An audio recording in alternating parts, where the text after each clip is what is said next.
One of your contemporaries, one of your colleagues, Lucy Sprague Mitchell, who founded Bank Street College of Education, she often talked about working in the public and the private. And one of her students, more or less, Maxine Green, wrote a book called The Public School and the Private Vision.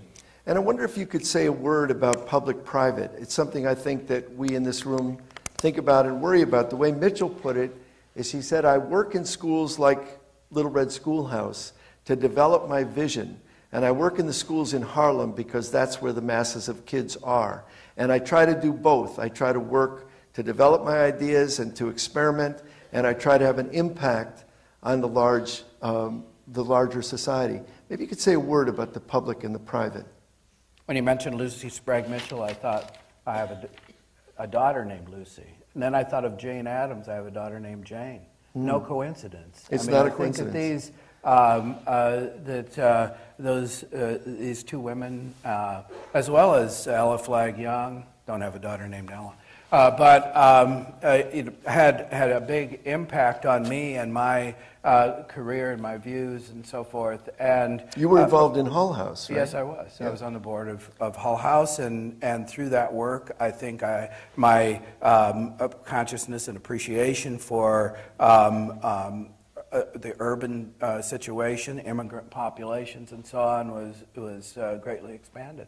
Maybe we'll go over later, and maybe those of you who are not from Chicago should take a trip to 750 South Halsted, the Hull House Museum, which was a dusty, kind of musty kind of place until about 6-7 years ago. It's now very much like Hull House was in its heyday. They have soup kitchen at the Hull House Museum. They have the SEIU had a strike vote in the very dining room where John Dewey and W.E.B. Du Bois and other Upton Sinclair used to have dinner. So maybe we'll take a trip over there. You were there often in the olden days. Yeah. The public school and the private vision raises an interesting point. It's another dualism that I think ought to be resolved. That is that we all live in innumerable publics. We have many different publics that each one of us lives in, and the context of those publics, the culture of those publics, is what enables us to continuously refine our private vision as well. And there's an interplay between those. Talking about dualisms, many of you are maybe familiar with I'm very grateful if you're still these days familiar with my books, but a lot of my books are two words separated by an and, the conjunction. And another way to understand those books is to substitute the word is for and, because it brings them together. The child is the curriculum. The curriculum is the child. The school is society. The public is its problems. Democracy is education. Democracy is education. Yeah. Education is experience. Experience is education. I like that. I think that's a good turn.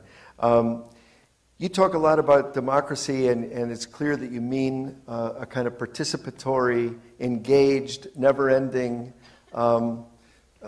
active kind of process. You don't mean electing somebody and send them off to solve your problems. Is participatory democracy possible in the modern world? Is it possible in a large society? Is it possible in a modern society? Or is it necessary to live in a Vermont town where you grew up in order to have participatory democracy? Well, much could be said about small town and how it's been glorified. I think in many small towns there's a tremendous amount of power wielding and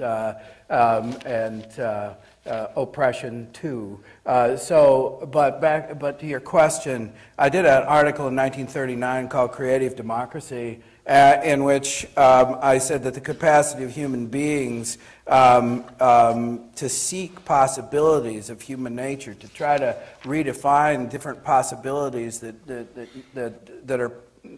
can be found within the human spirit, I think is something that we need to to focus on continuously. It's never, as I said before, it's never made. It's always in the making, and it's not something but that by fiat you can dictate to a society. You will now be democratic, and you will now engage in conjoint associated living, as I've talked about. But it's something that has to grow up in small groups of people and spread out from there. It could grow up in families. It could grow up in schools. It could grow up in any aspect of community life. But it really has to be invented again and again. It's not something that you wait for someone to give to you. It's something you have to grasp and organize for. Is that?